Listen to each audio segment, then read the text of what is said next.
ಪ್ರೀತಿಯ ವಿದ್ಯಾರ್ಥಿಗಳೇ, ಎಲ್ಲರಿಗೂ ಬೆಳಗಿನ ಶುಭೋದಯಗಳು. ಇಂದು ನಾವು ವಾಸ್ತವ ಸಂಖ್ಯೆಗಳು ಪಾಠದ ಮುಂದುವರೆದ ಭಾಗವನ್ನು ತಿಳಿದುಕೊಳ್ಳೋಣ. ಬನ್ನಿ ವಿದ್ಯಾರ್ಥಿಗಳೇ, ಉದಾಹರಣೆ 2 ನೋಡೋಣ. ಉದಾಹರಣೆ 2, ಕ್ಯೂಬ್ ಒಂದು ಪೂರ್ಣಾಂಕವಾದಾಗ ಪ್ರತಿ ಧನ ಸಮ ಪೂರ್ಣಾಂಕವು 2 ಕ್ಯೂಬ್ ರೂಪದಲ್ಲಿ ಮತ್ತು ಪ್ರತಿ ಧನ ಬೆಸ ಪೂರ್ಣಾಂಕವು 2 ಕ್ಯೂಬ್ ಪ್ಲಸ್ 1 ರೂಪದಲ್ಲಿ ಇರುತ್ತದೆ ಎಂದು ತೋರಿಸಿ ಅಂತ ಕೇಳ್ತಿದ್ದಾನೆ. ಅವನು ಏನು ಹೇಳ್ತಾ ಇದ್ದಾನೆ ವಿದ್ಯಾರ್ಥಿಗಳೇ, ನೀವು ಲೆಕ್ಕವನ್ನು ಅರ್ಥ ಮಾಡ್ಕೋಬೇಕು. ಲೆಕ್ಕವನ್ನು ಅರ್ಥ ಮಾಡಿಕೊಂಡ್ರೆ ಲೆಕ್ಕವನ್ನು ಬಿಡಿಸೋದು ಬಹಳ ಸುಲಭ ಆಗುತ್ತೆ.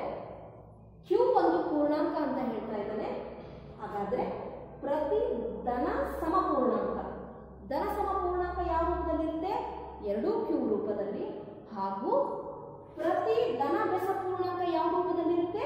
2 ಕ್ಯೂಬ್ ಪ್ಲಸ್ 1 ರೂಪದಲ್ಲಿ ಇರುತ್ತದೆ ಎಂದು ತೋರಿಸಿ ಅಂತ ಕೇಳ್ತಾ ಇದ್ದಾನೆ. ನಾವೇನ್ ಮಾಡೋಣ ಈಗ, ಫಸ್ಟ್ ಎ ಕಾರಣ. ಎಯು ಒಂದು ಧನ ಸಮಧನ ಪೂರ್ಣಾಂಕ ಆಗಿರಲಿ. ಎಯು ಒಂದು ಸಮ ಧನ ಪೂರ್ಣಾಂಕವಾಗಿದ್ದು ಇಲ್ಲಿ ಬಿ ಇಸ್ ಈಕ್ವಲ್ ಟು 2 ಆಗಿರಲಿ.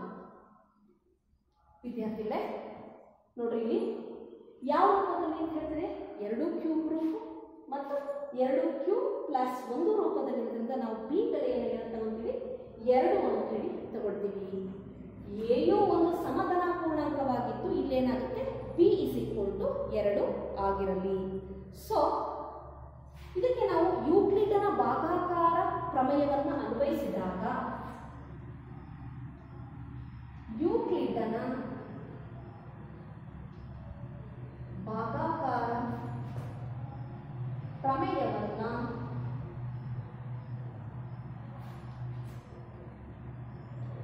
ಅನ್ವಯಿಸಿದಾಗ ನಮ್ಮೆಲ್ಲರಿಗೂ ಗೊತ್ತಿದೆ, ಏನು ಗೊತ್ತಿದೆ? A is equal to B Q plus R, ಭಾಜ್ಯ ಇಸ್ ಈಕ್ವಲ್ ಟು ಭಾಜಕ ಇಂಟು ಭಾಗಲಬ್ಧ ಪ್ಲಸ್ ಶೇಷ. ಅನ್ವಯಿಸಿದಾಗ A is equal to B Q plus R, A is equal to B Q plus R, where 0 less than R is equal to R less than B. ಅರ್ಥ ಆಗ್ತೀಯಾ? 0 less than R is equal to R less than B. So ನಾವಿಲ್ಲಿ ಯೂಕ್ಲಿಡನ ಭಾಗಾಕಾರ ಪ್ರಮೇಯವನ್ನು ಅನ್ವಯಿಸಿದಾಗ ಏನಾಗುತ್ತೆ? A is equal to B Q plus R, 0 less than R is equal to R less than B. ನಾವಿಲ್ಲಿ ಏನು ಮಾಡೋಣ ಅಂದರೆ A is equal to B Q ಅಂದ್ರೆಷ್ಟು? 2 Q plus R. So 0 less than R less than B ಅಂದರೆ 2. So therefore R ಏನಾಗಿರಬೇಕು? R is equal to 0 ಆಗಿರಬೇಕು ಅಥವಾ R is equal to 1 ಆಗಿರಬೇಕು. ವಿದ್ಯಾರ್ಥಿಗಳೇ ನೋಡಿ, 0 less than R is equal to R less than R is equal to 2 ಅಂದರೆ R ಅಂತಕ್ಕಂಥದ್ದು ಈ 2ಕ್ಕಿಂತ ಏನಾಗಿರಬೇಕು? ಕಮ್ಮಿ ಆಗಿರಬೇಕು. 2ಕ್ಕಿಂತ ಕಮ್ಮಿ ಆಗಿರಬೇಕು ಅಂದರೆ ನಮಗೆ ಪಾಸಿಬಿಲಿಟೀಸ್ ಎಷ್ಟಿದೆ? ಒಂದು 0 ತಗೋಬಹುದು ಮತ್ತು 1 ತಗೋಬಹುದು, 2 ತೆಗೆದುಕೊಳ್ಳೋಕ್ಕೆ ಸಾಧ್ಯ ಇಲ್ಲ. ಯಾಕಂದರೆ ಲೆಸ್ ದ್ಯಾನ್ 2 ಅಂತ ಹೇಳಿದ್ರಿಂದ ಆರ್ನ ಬೆಲೆ ಏನಾಗಿರಬೇಕು? 0 ಆಗಿರಬೇಕು ಮತ್ತು 1 ಆಗಿರಬೇಕು. ನಾವೀಗ ಫಸ್ಟ್ನೇ ಕಂಡೀಷನ್ಸ್ ನೋಡೋಣ. ಫಸ್ಟ್ನೇ ಕಂಡೀಷನ್ ಏನಿದೆ? ಧನ ಸಮ ಪೂರ್ಣಾಂಕ ಯಾವ ರೂಪದಲ್ಲಿರಬೇಕು? 2 ಕ್ಯೂಬ್ ರೂಪದಲ್ಲಿರಬೇಕು ಅಂತ ಕೇಳಿದರೆ ಅದಕ್ಕೆ ನಾನೇನು ಮಾಡ್ತಿದ್ದೀನಿ? ಎಯು ಒಂದು ಸಮ ಧನ ಸಂಖ್ಯೆಯಾಗಿದ್ದಾಗ ನಮಗೇನಾಗಿರಬೇಕು? ಆರ್ ಇಸ್ ಈಕ್ವಲ್ ಟು 0 ಆಗಿರಲೇಬೇಕು. ನಾವು ಆರ್ನ ಬೆಲೆ ಏನಂತ ತಗೋಬೇಕು? 0 ತಗೋಬೇಕು. ಯಾಕೆಂದರೆ ಸಮಧನ ಸಂಖ್ಯೆಯಾಗಿದ್ದಾಗ ನಮಗೇನು ಬರುತ್ತೆ? ಆರ್ನ ಬೆಲೆ 0 ಬರುತ್ತೆ. ಆರ್ ಇಸ್ ಈಕ್ವಲ್ ಟು 0 ಆಗಿರಬೇಕು. ಈ ಬಂದಿರತಕ್ಕಂಥ 0ನ ನಾವು ಏನು ಮಾಡ್ತೀವಿ? ಯೂಕ್ಲಿಡನ ಭಾಗಾಕಾರ ಪ್ರಮೇಯಕ್ಕೆ ಅನ್ವಯ ಮಾಡಿ ನೋಡೋಣ. ಸಮೀಕರಣ A is equal to 2q plus r. A is equal to 2q plus 0. This implies that a is equal to 2q. ಅಂದರೆ ಎಯು 2q ರೂಪದಲ್ಲಿದ್ದರೆ ಆಗ ಎಯು ಏನಾಗುತ್ತೆ, ಒಂದು ಸಮ ಪೂರ್ಣಾಂಕ ಆಗುತ್ತೆ. therefore ಎಯು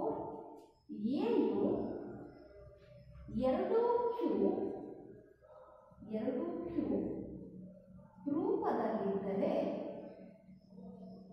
ಆಗ ಎ ಏನಾಗುತ್ತೆ, ಎಯು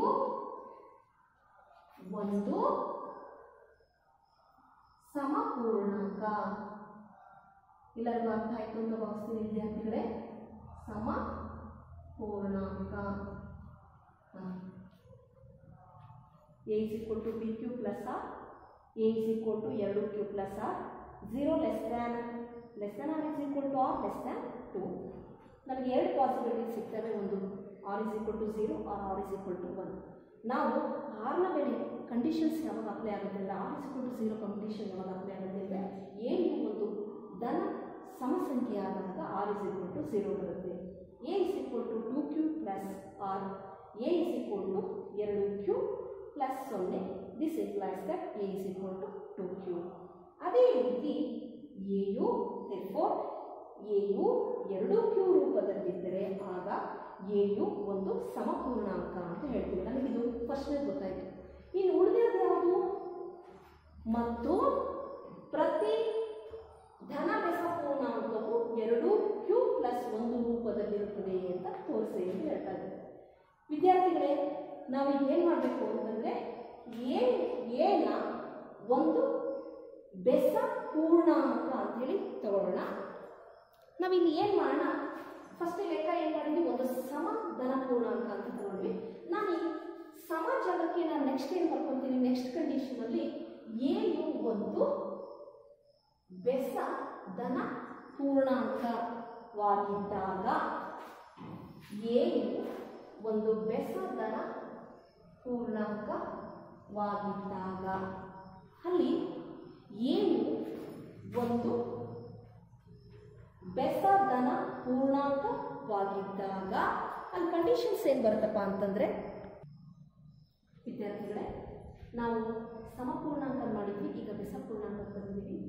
ಎಯು ಒಂದು ಬೆಸಧನ ಪೂರ್ಣಾಂಕವಾಗಿದ್ದಾಗ ನಾವು ಸಮಪೂರ್ಣಾಂಕವಾಗಿದ್ದಾಗ ಏನು ತಗೊಂಡ್ವಿ, ಆರ್ ಇಸ್ ಈಕ್ವಲ್ ಟು 0 ತಗೊಂಡ್ವಿ. ಆದರೆ ಈ ಕಂಡೀಷನ್ಸಲ್ಲಿ ನಮ್ಗೆ ಏನಾಗುತ್ತೆ, ಆರ್ ಇಸ್ ಈಕ್ವಲ್ ಟು 0 ಬರೋದಿಲ್ಲ. ಇಲ್ಲಿ ಏನಾಗುತ್ತೆ, R is not equal to 0 ಅಲ್ವಾ. ಈ ಆರ್ ಇಸ್ ಈಕ್ವಲ್ ಟು 0 ಯಾವಾಗ ಬರುತ್ತೆ, ಸಮ ಇದ್ದಾಗ ಬರುತ್ತೆ. ಹಾಗಿದ್ರೆ ಇಲ್ಲಿ ಬೆಸ ಕೇಳಿದ್ರಿಂದ R is not equal to 0 ಆಗಿರೋದ್ರಿಂದ this implies that R is equal to 1. ಅರ್ಥ ಆಯ್ತಾ? ಸಮ ಇದ್ದಾಗ 0 ಮಾಡಬೇಕು, ಬೆಸ ಇದ್ದಾಗ 1 ಹಾಕಬೇಕು. ಸೊ ನಾವು ಯೂಕ್ಲಿಡ್ನ ಭಾಗಾಕಾರ ಪ್ರಮೇಯವನ್ನು ಅನ್ವಯಿಸಿದಾಗ ನಮ್ಮೆಲ್ಲರಿಗೂ ಗೊತ್ತು, A is equal to B Q plus R, 0 less than R is equal to R less than B. It possibility 0 less than R is equal to R less than 2. ನಾವೀಗ A is equal to 2q plus, ಈಗ ಆರ್ನ ಬೆಲೆ ಏನಂತ ತಗೊಂಡಿದ್ದೀವಿ, A is equal to 2q plus R ಅಂತ ತೋರಿಸ್ಕೊಂಡಿದ್ದೇನೆ. A is equal to 2q plus 1 ಬಂತ ವಿದ್ಯಾರ್ಥಿಗಳೇ. ಬೆಸ ಪೂರ್ಣಾಂಕದಷ್ಟು ಇರಬೇಕು, 2q ಪ್ಲಸ್ 1 ಇರಬೇಕು. ನಮಗೆ ಆನ್ಸರ್ ಕೂಡ ಏನು ಬಂದಿದೆ, A is equal to 2q plus 1. ಇದರಿಂದ ನಮಗೆ ತಿಳಿದು ಬರೋದೇನಪ್ಪ ಅಂದರೆ, ದೇರ್ಫೋರ್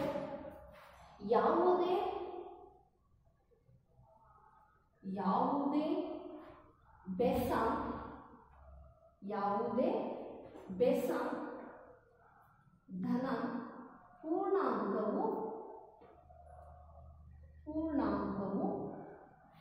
ಯಾವ ರೂಪದಲ್ಲಿರುತ್ತದೆ, 2q ಪ್ಲಸ್ 1 ರೂಪದಲ್ಲಿರುತ್ತದೆ.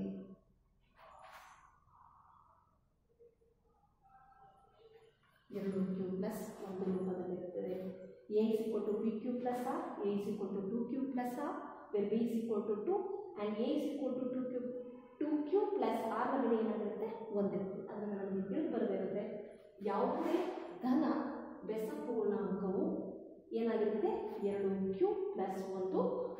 ಸ್ಥಾನದಲ್ಲಿ ಇರುತ್ತದೆ. ವಿದ್ಯಾರ್ಥಿಗಳೇ, ಉದಾಹರಣೆ 2ನೇ ಲೆಕ್ಕವನ್ನು ತೆಗೆದುಕೊಳ್ಳೋಣ. Q ಒಂದು ಪೂರ್ಣಾಂಕವಾದಾಗ ಯಾವುದೇ ಧನ ಬೆಸ ಪೂರ್ಣಾಂಕವು 4Q+1 ಅಥವಾ 4Q+3 ರೂಪದಲ್ಲಿರುತ್ತದೆ ಎಂದು ತೋರಿಸಿ. ಇಲ್ಲಿ Qನ ಏನು ಮಾಡಿದ್ದಾನೆ, ಒಂದು ಪೂರ್ಣಾಂಕವಾಗಿ ತೆಗೆದುಕೊಂಡು ಯಾವುದೇ ಧನ ಬೆಸ ಪೂರ್ಣಾಂಕವು 4Q+1 ಅಥವಾ 4Q+3 ರೂಪದಲ್ಲಿರುತ್ತೆ ಅಂತ ತೋರಿಸಿದ್ದಾನೆ. ತೋರಿಸಿ ಅಂತ ಕೇಳ್ತಾ ಇದ್ದಾನೆ. ಇಲ್ಲಿ ಧನ ಬೆಸ ಪೂರ್ಣಾಂಕವನ್ನು ತೆಗೆದುಕೊಂಡಿದ್ದಾನೆ. ನಾವು ವಿದ್ಯಾರ್ಥಿಗಳೇ ಮೊದಲ ಬಾರಿಗೆ ನಾವು ಏನು ಮಾಡಬೇಕು ಅಂದರೆ ಎ ಮತ್ತು ಬಿಗಳನ್ನು 2 ಧನ ಪೂರ್ಣಾಂಕಗಳಾಗಿ ತೆಗೆದುಕೊಳ್ಳೋಣ. ಹಾಗಾದರೆ ಎ ಮತ್ತು ಬಿ 2 ಪೂರ್ಣಾಂಕಗಳು.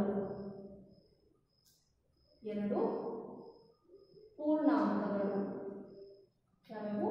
ಎ ಮತ್ತು ಬಿ 2 ಪೂರ್ಣಾಂಕಗಳು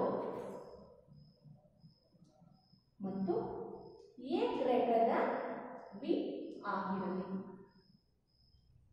ಯಾವಾಗಲೂ ಏನಾಗಿರಬೇಕು, ಎ ಅಂತಕ್ಕಂಥದ್ದು ಬಿಗಿನ ತುಂಬ ದೊಡ್ಡದಾಗಿರಬೇಕು. ಆದ್ದರಿಂದ ಎ ಗ್ರೇಟರ್ ದ್ಯಾನ್ ಬಿ ಆಗಿರಲಿ. ನಾವಿಲ್ಲಿ ಏನು ಮಾಡೋದಪ್ಪ ಅಂದರೆ ಯೂಕ್ಲಿಡ್ನ ಭಾಗಾಕಾರ ಕ್ರಮವಿಧಿಯನ್ನು ಅನ್ವಯಿಸೋಣ.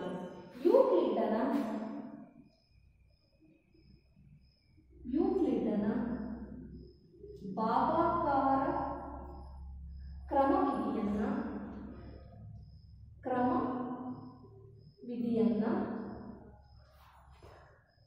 ಅನ್ವಯಿಸಿದಾಗ ನಿಮ್ಮೆಲ್ಲರೂ ಗೊತ್ತಿದೆಯಲ್ಲ ವಿದ್ಯಾರ್ಥಿಗಳೇ, ಏನು ಯೂಕ್ಲಿಡ್ನ ಭಾಗಾಕಾರ? A is equal to BQ plus R when 0 less than or is equal to or less than B. ವಿದ್ಯಾರ್ಥಿಗಳೇ, A is equal to BQ plus R 0 less than or is 0 less than or less than B. ನಾವಿಲ್ಲಿ ಏನು ಮಾಡೋದಪ್ಪ ಅಂತಂದರೆ B is equal to 4 ಆದಾಗ A is equal to 4Q plus R where 0 less than or less than 4. ಇಲ್ಲಿ ಸಾಧ್ಯವಿರುವ ಶೇಷಗಳು ಅಂತಂದರೆ 0, 1, 2, 3 4 ಆಗಲಿಕ್ಕೆ ಸಾಧ್ಯ ಇಲ್ಲ. ಯಾಕಂದರೆ ಲೆಸ್ ದ್ಯಾನ್ 4 4ಕ್ಕಿಂತ ಕಡಿಮೆ ಇರತಕ್ಕಂಥ ಸಂಖ್ಯೆ ಅಂದರೆ ಯಾವುದು? 3. ಆದ್ದರಿಂದ 0, 1, 2, 3. therefore ಇಲ್ಲಿ ಸಾಧ್ಯವಿರುವ ಶೇಷಗಳಿದ್ದರೆ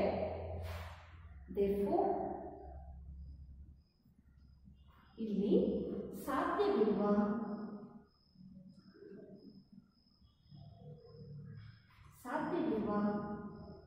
ಶೇಷಗಳೆಂದರೆ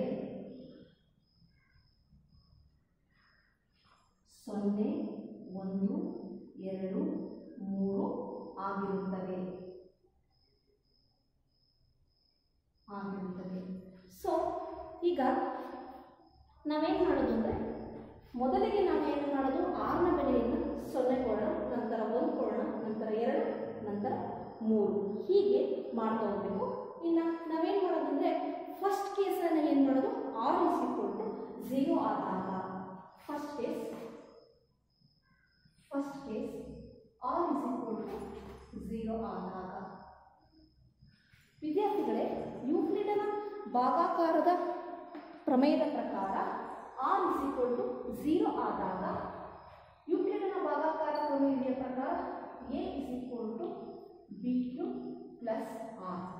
so A is equal to B ನ ಬೆಲೆ ಏನು ತಗೊಂಡಿದ್ದೀವಿ, 4Q plus 0. ಬಿಗೆ ಬೆಲೆ ಕೊಟ್ಟಿದ್ದೀವಿ, where R is equal to 0 ಆದಾಗ ಇಲ್ಲಿ ಮುಂಚೆನೇ ಇದೆ, ಬಿ ಬೆಲೆ ಎಷ್ಟು ತಗೊಂಡಿದ್ದೀವಿ, 4. ಹಾಗಾಗಿ 4Q plus 0 where A is equal to 2 into 2Q. ಇದು 2ರಿಂದ ಭಾಗವಾಗುತ್ತದೆ. ಆದ್ದರಿಂದ ಇದು ಒಂದು ಸಮ ಸಂಖ್ಯೆ. ಇದು 2ರಿಂದ ಭಾಗವಾಗುತ್ತದೆ. Therefore, ಇದು ಒಂದು ಸಮಸಂಖ್ಯೆ. ಉದಾಹರಣೆಗೆ ವಿದ್ಯಾರ್ಥಿಗಳು a is equal to b cube plus r, a is equal to 4 cube plus 0, a is equal to 2 2s 4 ಆಗುತ್ತೆ, 2 4 ಕ್ಯೂಬ್ ಆಗುತ್ತೆ. ಇದು 2ರಿಂದ ಭಾಗವಾಗುತ್ತದೆ, ಆದ್ದರಿಂದ ಇದು ಒಂದು ಸಮಸಂಖ್ಯೆ. ಈಗ ಎರಡನೇ ಕಂಡೀಷನ್ ನೋಡೋಣ. ಕಾರಣಗಳು ಎಷ್ಟು ನೋಡೋಣ. r is equal to 1 ಆದಾಗ ಆಟಗಳು ಅಂತ ಅಂತೀವಿ, ಒಂದು ತೋರಿಸ್ತೀವಿ. r is equal to 1. a is equal to b cube plus r. a is equal to 4 cube plus 1. a is equal to 4 cube plus 1. a is equal to 2 into 2 cube plus 1. So a is equal to 4 cube plus 1. a is equal to 2 into 2 cube plus 1. ಇದು 2ರಿಂದ ಭಾಗವಾಗುವುದಿಲ್ಲ, ಆದ್ದರಿಂದ ಇದು ಒಂದು ಬೆಸ ಸಂಖ್ಯೆ. ಇದು 2ರಿಂದ ಭಾಗವಾಗುವುದಿಲ್ಲ, 2ರಿಂದ ಭಾಗವಾಗುವುದಿಲ್ಲ. ಆದ್ದರಿಂದ ಇದು ಒಂದು ಬೆಸ ಸಂಖ್ಯೆ.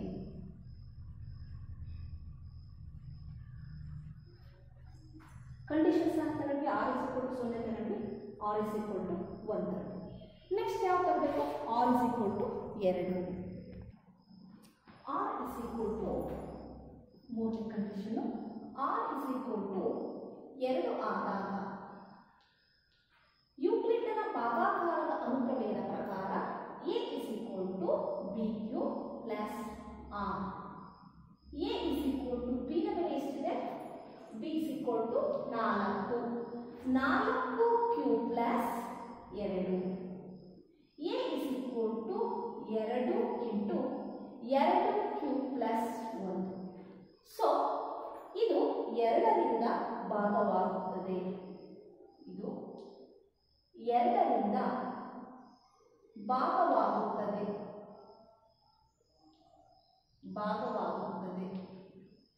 Therefore, ಇದು ಒಂದು ಸಮಸಂಖ್ಯೆ.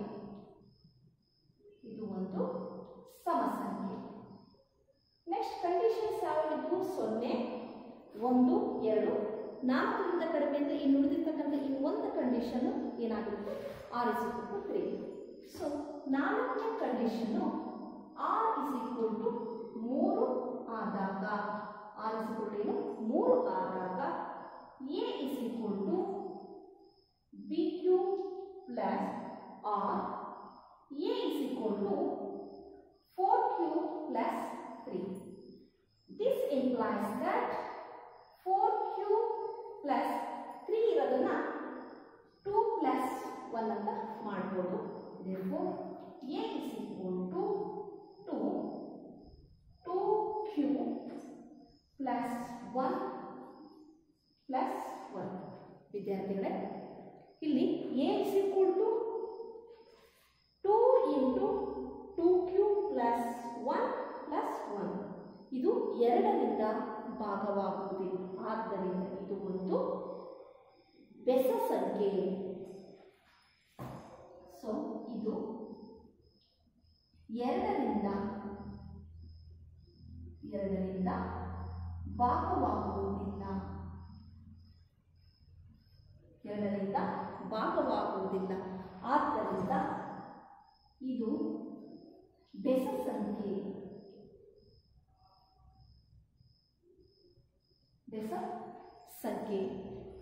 ವಿದ್ಯಾರ್ಥಿಗಳೇ, ನಾವು ಎಷ್ಟು ಕಂಡೀಷನ್ಸ್ ತಗೊಂಡ್ವಿ. r ನ ಬೆಲೆ 0 ತಗೊಂಡಾಗ ನಮಗೆ ಇಲ್ಲಿ ಏನು ಬಂತು, 2ರಿಂದ ಭಾಗವಾಯಿತು. r ನ ಬೆಲೆ 1 ತೆಗೆದುಕೊಂಡಾಗ ಏನಾಯಿತು, ಇದು ಸಹ 2ರಿಂದ ಭಾಗ ಆಯಿತು. 2ರಿಂದ ಭಾಗ ಆಗೋದಕ್ಕೆ ಇದೆಲ್ಲ ಏನಾಯಿತು, ಇದು 2ರಿಂದ ಭಾಗವಾಗುತ್ತೆ, ಇದು ಸಮಸಂಖ್ಯೆ ಆಯಿತು. ಇದು 2 into 2 cube plus 1 2ರಿಂದ ಭಾಗ ಆಗಲಿಲ್ಲ, ಇದು ಒಂದು ಬೆಸ ಸಂಖ್ಯೆ.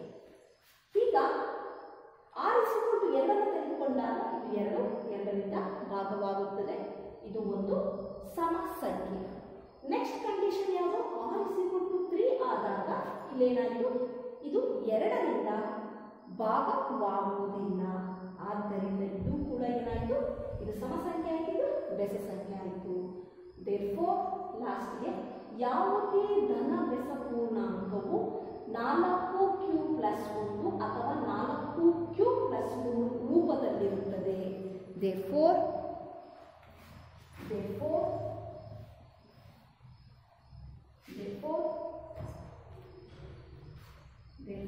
ಲಾಸ್ಟ್ಗೆ ಯಾವುದೇ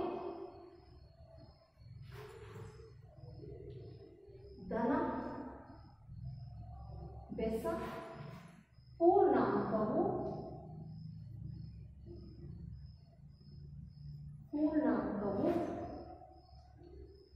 4q+1 ಅಥವಾ 4q+3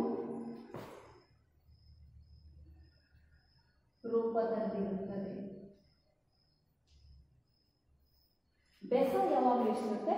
1 and 3 ಅಂದರೆ ಬೆಸ ಸಂಖ್ಯೆಗಳು 4q+1 ಅಥವಾ 4q+3 ರೂಪದಲ್ಲಿರುತ್ತದೆ. ವಿದ್ಯಾರ್ಥಿಗಳೇ, ಹೋಮ್ವರ್ಕ್ ಅನ್ನು ತೆಗೆದುಕೊಳ್ಳಿ.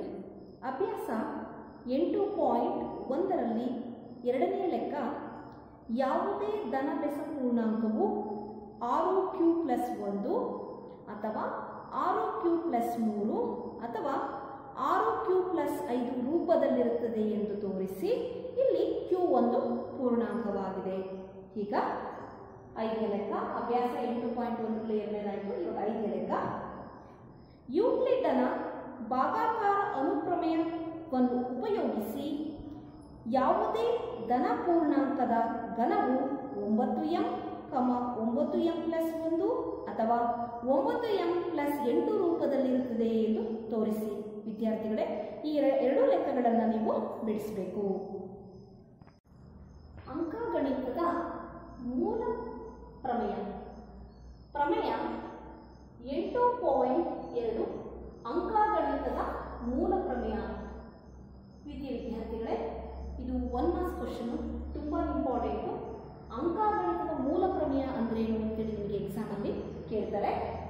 ಅಂಕಗಣಿತದ ಮೂಲ ಪ್ರಮೇಯ ಏನಪ್ಪಾ ಅಂತಂದರೆ, ಪ್ರತಿಯೊಂದು ಸಂಯುಕ್ತ ಸಂಖ್ಯೆಯನ್ನು ಅದರ ಅವಿಭಾಜ್ಯ ಅಪವರ್ತನಗಳ ಗುಣಲಬ್ಧವಾಗಿ ವ್ಯಕ್ತಪಡಿಸಬಹುದು ಮತ್ತು ಈ ಅಪವರ್ತಿಸುವಿಕೆಯು ಅವಿಭಾಜ್ಯ ಅಪವರ್ತನಗಳು ಘಟಿಸುವ ಕ್ರಮವನ್ನು ಹೊರತುಪಡಿಸಿ ಅನನ್ಯವಾಗಿರುತ್ತದೆ.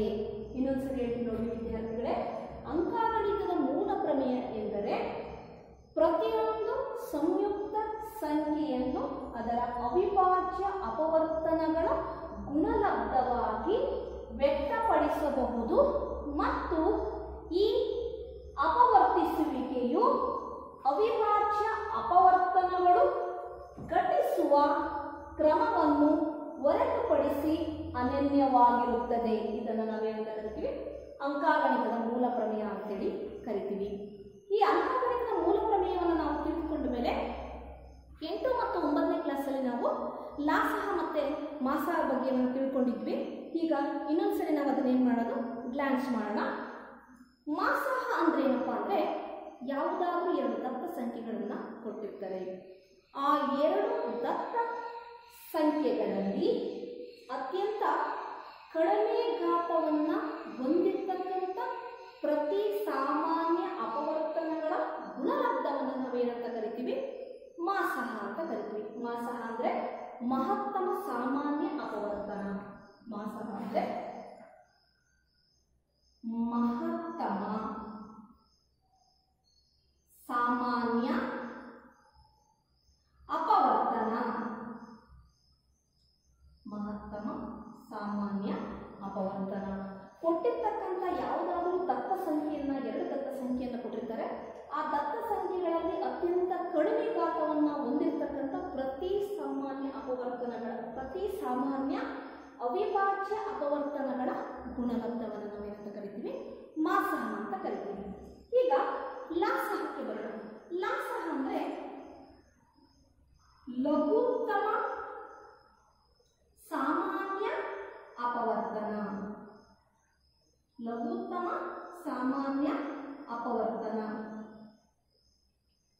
ಲಘುತ್ತಮ ಸಾಮಾನ್ಯ ಅಪವರ್ತನ.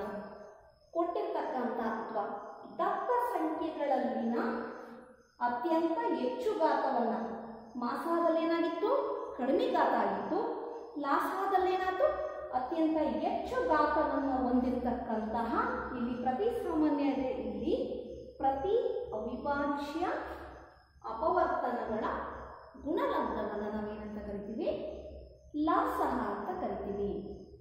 ಇನ್ನೊಂದ್ಸರಿ ನೋಡೋಣ ವಿದ್ಯಾರ್ಥಿಗಳೇ, ಲಾಸಹ ಅಂದರೆ ದತ್ತ ಸಂಖ್ಯೆಗಳಲ್ಲಿನ ಅತ್ಯಂತ ಹೆಚ್ಚು ಘಾತವನ್ನು ಹೊಂದಿರುವ ಪ್ರತಿ ಅವಿಭಾಜ್ಯ ಅಪವರ್ತನಗಳ ಗುಣಲಬ್ಧವನ್ನು ನಾವೇನಂತ ಕರಿತೀವಿ, ಲಾಸಹ ಅಂತ ಕರಿತೀವಿ.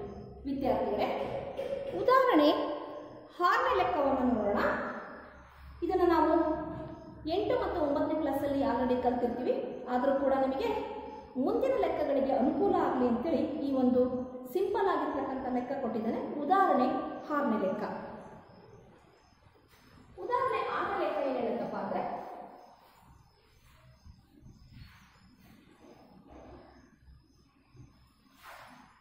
ಉದಾಹರಣೆ 6ನೇ ಲೆಕ್ಕ,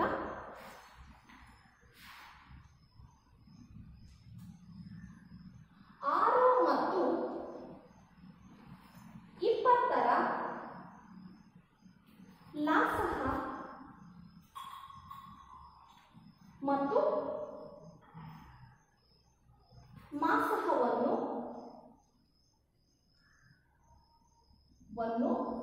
ಅವಿಭಾಜ್ಯ ಅಪವರ್ತನ ವಿಧಾನದಿಂದ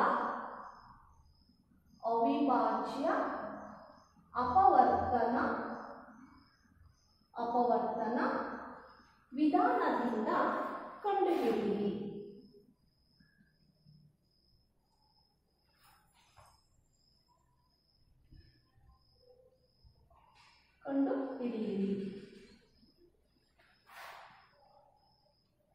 ಉತ್ತರ 6 ಮತ್ತು 20ರ ಲಾಸಹ ಮತ್ತು ಮಾಸಹವನ್ನು ಅವಿಭಾಜ್ಯ ಅಪವರ್ತನ ವಿಧಾನದಿಂದ ಕಂಡುಹಿಡಿಯಿರಿ ಅಂತ ಕೇಳ್ತಾ ಇದ್ದಾನೆ.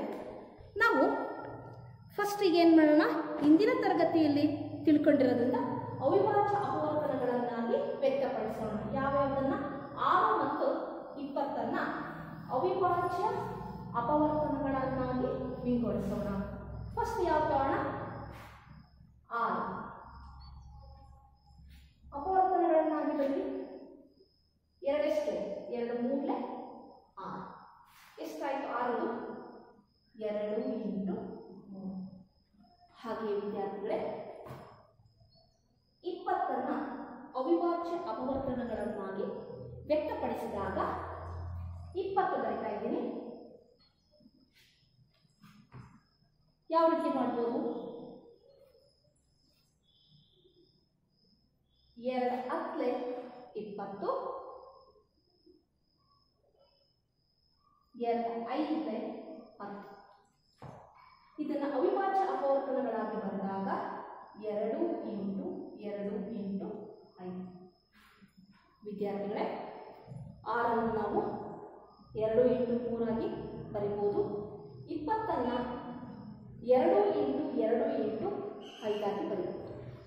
ನಾನು ನಿಮಗೆ ಮೊದಲೇ ತಿಳಿಸ್ಕೊಟ್ಟ ಹಾಗೆ ಮಾಸಹ ಅಂದರೆ ಏನಪ್ಪ ಅಂದರೆ, ದತ್ತ ಸಂಖ್ಯೆಗಳಲ್ಲಿ, ಈ ಕೊಟ್ಟಿರ್ತಕ್ಕಂಥ ಸಂಖ್ಯೆಗಳಲ್ಲಿ ನೋಡಿ 2 ಇಂಟು 3 ಇದೆ, ಇಲ್ಲಿ 2 ಇಂಟು 2 ಇಂಟು 5 ಇದೆ. ಈ ಕೊಟ್ಟಿರ್ತಕ್ಕಂಥ ಅಥವಾ ದತ್ತ ಸಂಖ್ಯೆಗಳಲ್ಲಿ ಅತ್ಯಂತ ಕಡಿಮೆ ಇರುವ ಘಾತವನ್ನು ಅದರ ಸಾಮಾನ್ಯ ಅಪವರ್ತನಗಳ ಗುಣಲಬ್ಧವಾಗಿ ವ್ಯಕ್ತಪಡಿಸುವುದು. ಅತ್ಯಂತ ಕಡಿಮೆ ಇರ್ತಕ್ಕಂಥ ಘಾತ ಯಾವುದು? ಅತ್ಯಂತ ಕಡಿಮೆ ಇರ್ತಕ್ಕಂಥ ಸಾಮಾನ್ಯ ಅಪವರ್ತನಗಳ ಗುಣಲಬ್ಧ. ಘಾತ ಕಡಿಮೆ ಇರಬೇಕು. ನೋಡಿ, ಅತ್ಯಂತ ಸಾಮಾನ್ಯ ಇಲ್ಲೂ 2 ಇದೆ, ಇಲ್ಲೂ 2 ಇದೆ. ನಾನೇನು ಮಾಡಿದೆ, 2 ಮಾಸವಾಗಿ ಬರುತ್ತೆ. ಇದರಲ್ಲೂ 2 ಕಡಿಮೆ ಇದೆ, ಇದರಲ್ಲೂ 2 ಕಡಿಮೆ ಇದೆ. ಸೊ 6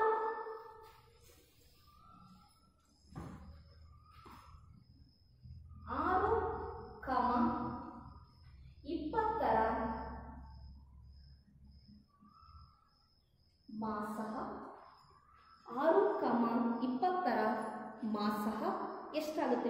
ವಿದ್ಯಾರ್ಥಿಗಳೇ, ಎರಡನ್ನೂ ಸಾಮಾನ್ಯ.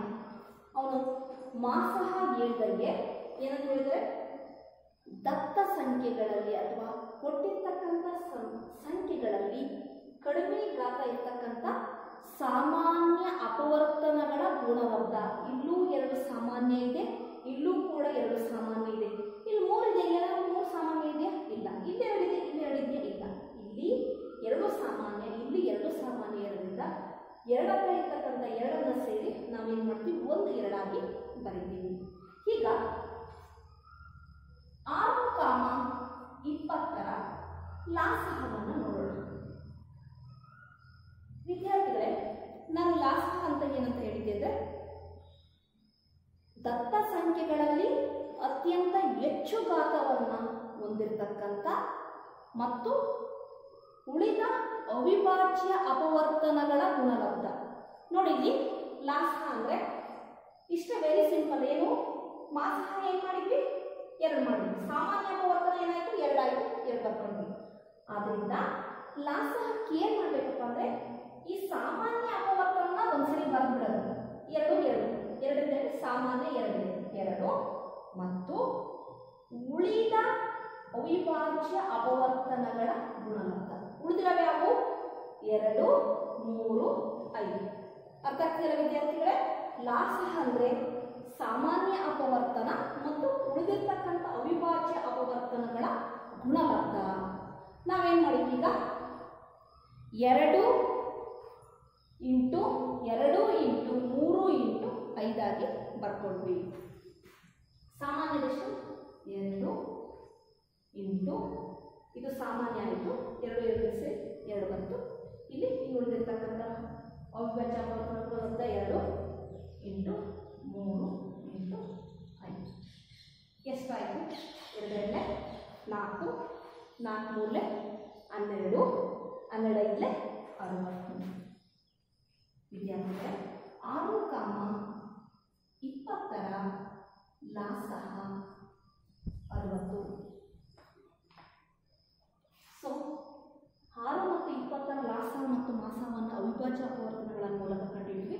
ಅವಿಭಾಜ್ಯ ಅಪವರ್ತನಗಳನ್ನ ಯಾವ ರೀತಿ ಮಾಡ್ಕೊಂಡ್ವಿ ಅಂದರೆ, 6 × 2 3 6 ಆಯಿತು, 2 × 3 ಇದನ್ನು 2 × 20, 2 × 10, 2 × 2 × 5.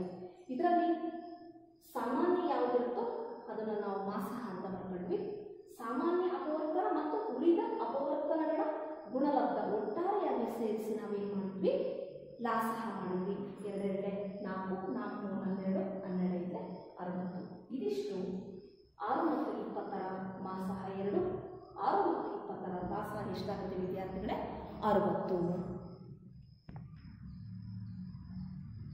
ಯಾವುದೇ ಎರಡು ಧನ ಪೂರ್ಣಾಂಕ ಎ ಮತ್ತು ಬಿಗಳಿಗೆ ಮಾಸಹ ಎ, ಬಿ ಇಂಟು ಲಾಸಹ A, B is equal to A into B. ವಿದ್ಯಾರ್ಥಿಗಳೇ, ಎ ಮತ್ತು ಬಿ ಅಂತಕ್ಕಂಥವೇನು? ಎರಡು ಧನ ಪೂರ್ಣಾಂಕಗಳಿವೆ. ಎ ಮತ್ತು ಬಿ ಅಂತಕ್ಕಂಥವು ಯಾವುದೇ ಎರಡು ಧನ ಪೂರ್ಣಾಂಕಗಳಾಗಿವೆ. ಯಾವುವು? ಎ ಮತ್ತು ಬಿಗಳಿವೆ. ಅವುಗಳಿಗೆ ಏನಾಗಿರುತ್ತೆ? ಲಾಸಹ ಎ, ಬಿ ಇಂಟು ಲಾಸಹ A, B is equal to A into B ಆಗಿರುತ್ತದೆ.